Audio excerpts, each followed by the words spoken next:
Sarap na daw, sabi ni My Loves. Ayan na, kumukuha na siya ng kanin. Diyos mio, Marimar. Ang tagal niyang nire-request. Niluto ko na to. Matrabaho kasi. Dinuguan, galila, mga na. Nagsasandok na siya. Mangan pila. Nantila. Mangan tayo, apo. Galila guys, kain na. Tara na. That's it. Ang tagal. Nirequest ng asawa ko, iluto ko na to. Eh, matrabaho eh. Pinakulaan mo pa yung laman ng ano, yung sa loob ng baboy. Tapos, ito. Diba, pakukulaan mo mabuti. Para hindi maano yung dugo. Nagisa na natin mabuti. Nilagyan na natin ng sukusyo. Konting toyo, saka suka.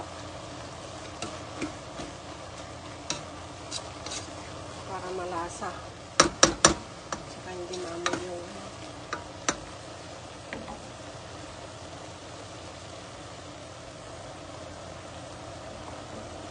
cooking tayo ng dinuguan.